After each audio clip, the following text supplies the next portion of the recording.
Hi friends, Tollywood లో release trend అనేది జోరుగా సాగుతున్న వేళ super star Mahesh Babu, power star Pawan Kalyan December 31 new year gift గా వాళ్ళు సినిమాలు రాబోతున్నాయి. అయితే పవన్ కళ్యాణ్ అదే విధంగా మాటల మంత్రి త్రివిక్రమ్ కాంబోలో వచ్చిన ది బెస్ట్ ఎంటర్టైన్మెంట్ మాస్ మూవీగా చెప్పొచ్చు. అయితే ఈ మూవీకి ఇప్పటికీ కల్ట్ ఫ్యాన్స్ ఉన్నారని చెప్పొచ్చు. అయితే పవన్ కళ్యాణ్ ఒక మలుపు తిప్పిన మూవీ ఏదైనా ఉందంటే జల్సా మూవీ.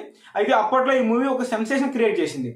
తర్వాత మనం చూసుకున్నట్టయితే మహేష్ బాబు కెరీర్ లోని ది బెస్ట్ మూవీ ఏదైనా ఉంది అంటే మొరారి మూవీ. ఇది ఒక క్లాసిక్ మూవీ అని చెప్పొచ్చు. అయితే ఈ మూవీకి ఇప్పటికీ ఫ్యామిలీ ఆడియన్స్ నుంచి మంచి ఆదరణ లభిస్తూ ఉంటుంది. ఎప్పటికీ టీవీలో కానీ ఈ మూవీ టెలికాస్ట్ అయితే మంచి టీఆర్పీ రేటింగ్ సొంతం చేసుకుంటుంది. అయితే ఇలాంటి మంచి మూవీ ఆ డిసెంబర్ 31 జల్సా వర్సెస్ ఆ మొరారి మూవీకి రావడం జరుగుతుంది. అయితే ఇక్కడ ఒక పాయింట్ మనం చూసినట్టయితే జల్సా మూవీ కూడా మహేష్ బాబే వాయిస్ ఓవర్ ఇవ్వడం జరిగింది. ఇది ఒక పాయింట్గా మనం చెప్పుకోవచ్చు. అయితే ఇప్పుడు ఈ రెండు మూవీస్ అనేది ఒక డిఫరెంట్ జోనర్లో వస్తున్నాయి. ఒకటేమో ఫ్యామిలీ ఎంటర్టైనర్, ఇంకోటి వచ్చేసరికి ఫ్యాన్స్ కోసం కల్ట్ మూవీ, ఒక మాస్ మూవీ. అయితే ఇప్పుడు ఈ మూవీ గురించి ఫ్యాన్స్ అనే వాళ్ళు లెక్కలు వేసుకుంటున్నారు, ఏ మూవీకి ఎంత కలెక్షన్స్ వస్తాయని. ఇంతకు ముందు రిలీజ్ మూవీస్కి కలెక్షన్ కోసం మాట్లాడుకునేవారు.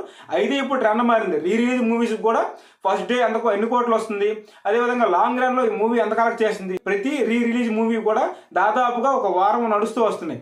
అయితే ఇప్పటికి ఆ ₹1 నుంచి దాదాపుగా 10 కోట్ల వరకు ప్రతి మూవీ కలెక్ట్ చేస్తూ వస్తుంది. బాహుబలి మూవీ రిలీజ్ లో సృష్టించిన సంచలనం ఎక్కువ చెప్పుకోవచ్చు. ఎందుకంటే దాదాపుగా ఈ మూవీ 40 కోట్లు కలెక్ట్ చేసింది రిలీజ్ అయిన మూవీస్ లో. అయితే ఇప్పుడు పవన్ కళ్యాణ్ మహేష్ బాబు మూవీతో ఏ మూవీ ఎక్కువ నెంబర్ పెడుతుంది అనే దానిపైన ట్విట్టర్లో ఫ్యాన్స్ అనే వాళ్ళు లెక్కలు వేస్తూ ఆ ఫ్యాన్ వార్ చేస్తూ వస్తున్నారు. అయితే ఒక విషయం గుర్తుపెట్టుకోవాలి, ఎవరు ఏదైనప్పటికీ ఈ రెండు బెస్ట్ మూవీస్ అని చెప్పొచ్చు. ఎందుకంటే పవన్ కళ్యాణ్ కెరియర్లో కూడా జల్సా ఒక బెస్ట్ మూవీ.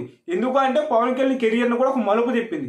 అదేవిధంగా మహేష్ బాబు కెరియర్లోనే the best one of the movie ఏదైనా ఉంది అంటే మహేష్ బాబు కెరియర్లో అది మొరారి మూవీ అనొచ్చు. ఎందుకంటే సాంగ్స్ కానీ ఎమోషన్స్ కానీ ఆ ఎమోషన్ చూస్తే మనకు కూడా కంట్లో నుంచి నీళ్ళు వచ్చే రకంగా ఉంటుంది మూవీ. అయితే ఇంత మంచి మూవీస్ రెండు ఒకే రోజు రిలీజ్ అవడం వల్ల ఏ మూవీకి ఎన్ని కోట్ల కలెక్షన్ వస్తుంది అనే దాన్ని పక్కన పెడితే రెండు మూవీస్ని ఎంజాయ్ చేయండి. కొత్త సంవత్సరం వస్తుంది కాబట్టి ఎటువంటి ఇబ్బందులు పడకుండా రెండు మూవీస్ చూసి ఆనందించాలని కోరుకుంటున్నా. అయితే మన వీడియో అయితే తప్పకుండా లైక్ చేయండి. ఇలాంటి ఎన్నో ఇంట్రెస్టింగ్ మూవీ అప్డేట్స్ కోసం మన ఛానల్ ఇప్పుడే సబ్స్క్రైబ్ చేసుకోండి.